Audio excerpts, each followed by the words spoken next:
Good evening, everybody. This is Shay Eskew. It is June 25th as part of my Kona inspired series, giving you insight into what it's like to be a burn survivor. Well, as most people know, it is a very painful trauma. One of the things being debridement. That's where they actually come by with brushes and they physically twice a day would put us in tubs and scrub us down. This was so traumatic, I actually remember hearing the other side of the hospital screaming all in unison, which let us know that our turn was coming soon. Another thing was, back then, the common belief was that kids were dying from lung collapse.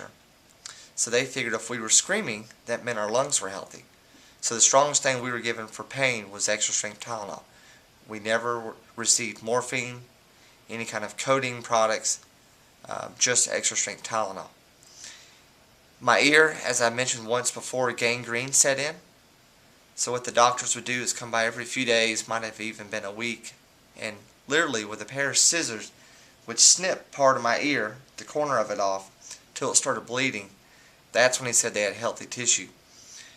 Every time he would do this, he would assure my mother that I couldn't feel this fully, despite me screaming and protesting.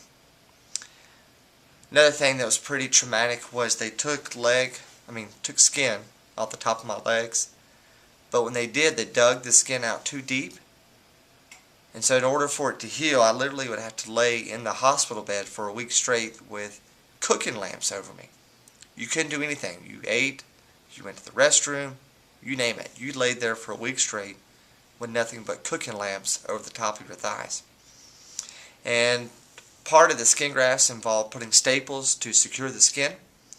Well, to remove the staples, back then they physically used a bulletin board remover, much like what we see in our classrooms today. As you can imagine, to get the staples out, they had to dig down underneath the staple and actually get part of your skin out. I had about 10 staples in and around my ear, probably 20 or so through my face and neck. I know I had 50 something in each leg, throughout my whole shoulder. As you can imagine, this is pretty traumatic for anybody, much less an 8-year-old.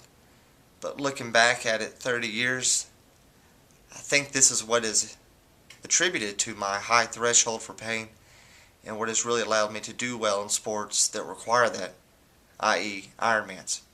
Well, thanks for tuning in tonight. Look forward to sharing with you something new tomorrow night. Have a great night.